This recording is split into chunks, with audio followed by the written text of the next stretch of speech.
It's funny that you traumatized me for the first 11 years of my life. If that's how you feel, explicit off, and I will do the same. I regret the day you were born. Now, bye. Carry a big oak tree head. I still remember that to this day.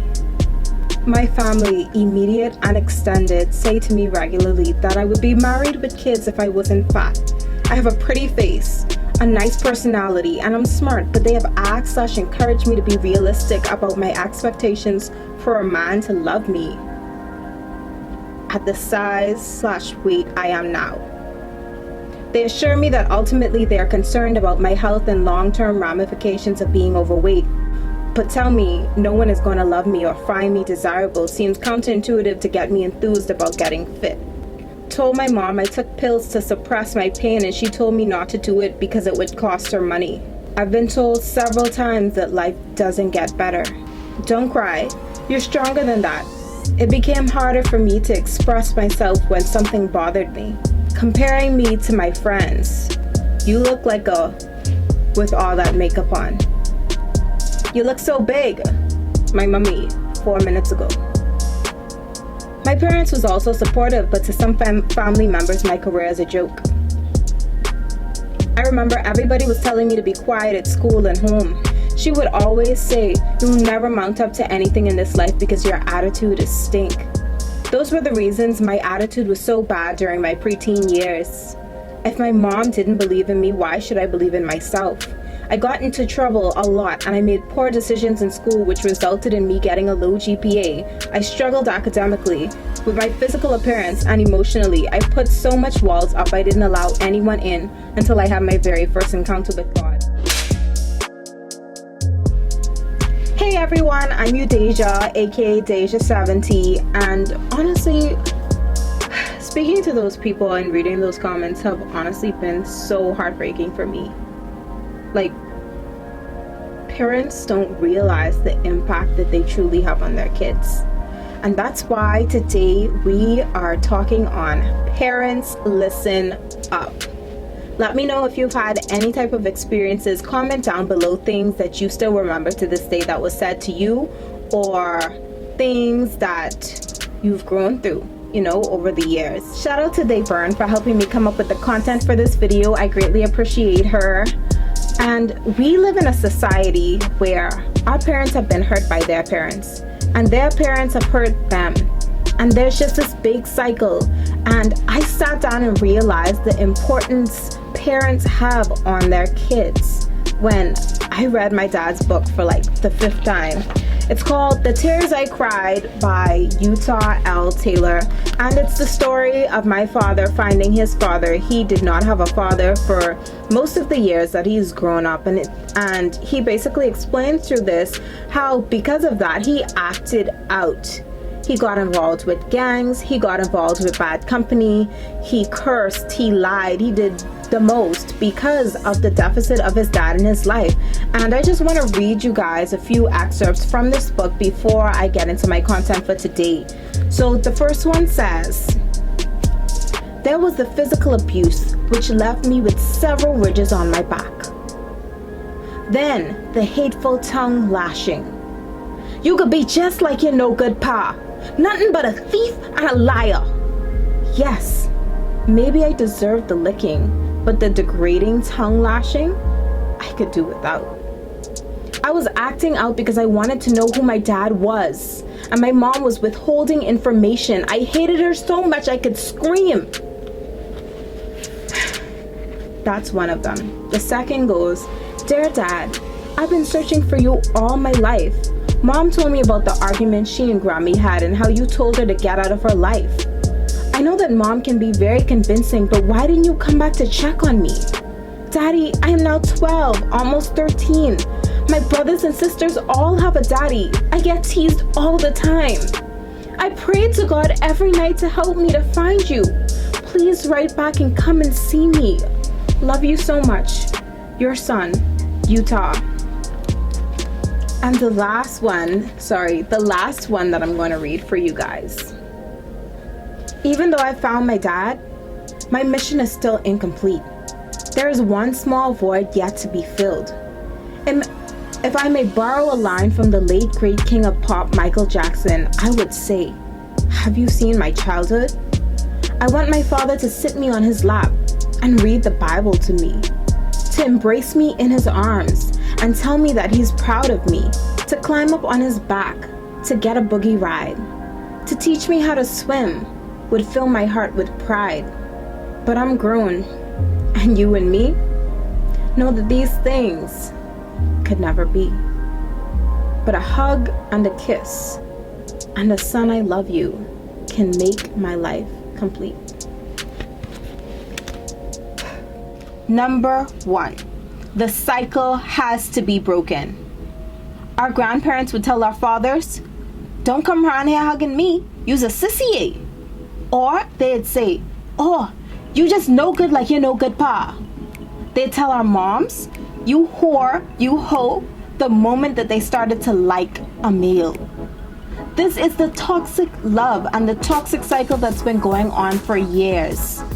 This is why our parents treat us like this, because this is the only way that they have known how to love. That needs to end. The cycle needs to be broken. And we cannot be complacent. We cannot be okay with doing things that we're used to, things that we grew up with, because the reality of it is not everything that you grew up with is okay. Not everything that you grew up with is healthy.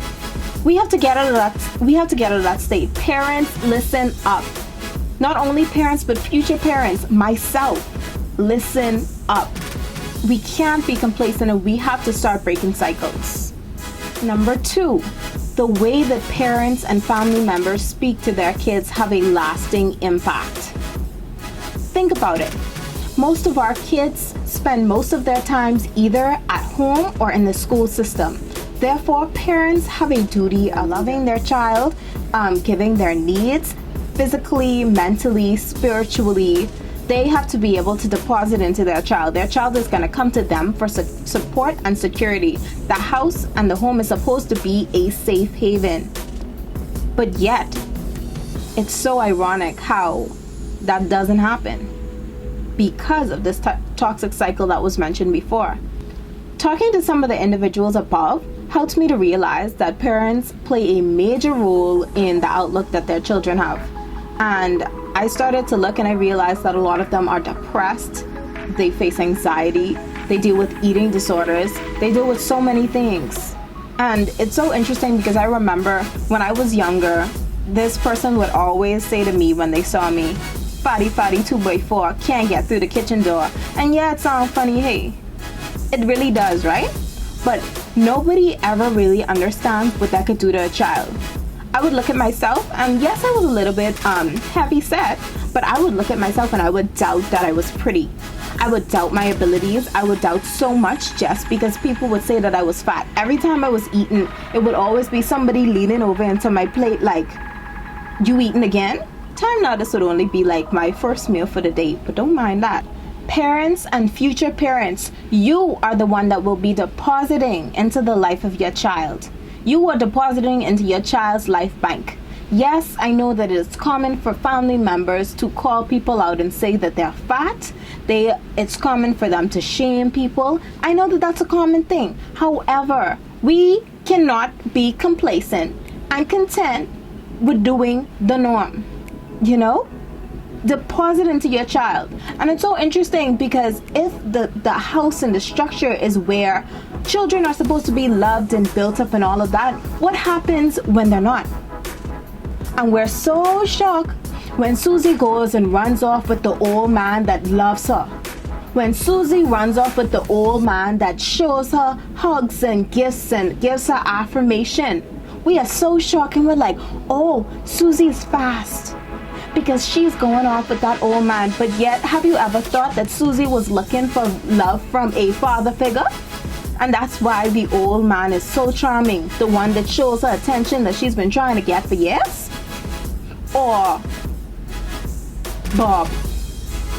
When Bob runs off and he goes to the gang and he does what he has to do, we're so shocked when he's looking for a family, one that he's been looking for years, searching for years. Parents, listen up. Number 3. That's for you, Deja. Number 3. Parents, look at the signs in your kids. I can't stress that enough. A lot of times our parents tend to criticize us or discipline us for things that we're doing, for example, when we act out. But I'm saying to you parents and future parents, please look at the signs in your kids. Sometimes they are doing these things because they want to get attention, or they're trying to tell you something. I know that when I would have broken out at one point in my life, I was starving for attention. I wanted to be loved. I wanted to be understood. But instead of punishing, be sure to talk to your children. Instead of asking why your child is always in their room playing video games and basically avoids contact with the family, ask, what have I done to foster that relationship? Question and introspect and look at why your child may not want to talk to you. Is the reason why your child doesn't tell you secrets because you have gone and told your sister and other family members their business? Is that the reason? I feel like it's so important as parents and future parents to introspect and realize that, look at the signs in your children. Why is your child depressed? Do they have an unhealthy environment going on? Have you done something to hurt them? Introspect. Introspection is so important. Talk to your children as well. Be open with them. Be vulnerable. Let them know what's going on. Ask them what's going on, and you'd be surprised. On my Instagram account, I asked my followers the question, have your parents contributed to your depression/anxiety? 25% said no. 75% said yes. Parents, listen up. Number 4, stop comparing your children. And for future parents, do not compare your children. I genuinely hate being compared, and I feel that when I have been compared in the past, it's caused me now to have this complex where every time I'm looking to see how I'm doing, I go ahead and I look at somebody else. Comparison is a thief of joy, and I feel like that's why sometimes I end up so depressed, because I say, well, so-and-so got this, and so-and-so is doing that, what am I doing? And I tend to forget what's going on in my life and what I've done. I tend to forget everything that I'm involved in because it's not what so-and-so is involved in. And I feel like that's so dangerous. Parents, stop comparing your children. Everybody is unique. Everybody was designed in a particular way. Everybody's weaknesses and strengths are completely different. So as a parent, it's your job to praise their strengths and work on their weaknesses with them. They will never be Susie May's daughter. They're never gonna be Becca Lamb's son. It's not happening. It's never gonna be that way. So stop comparing and mentioning, and don't mention their friends to them. Not Susie. Susie's an artist.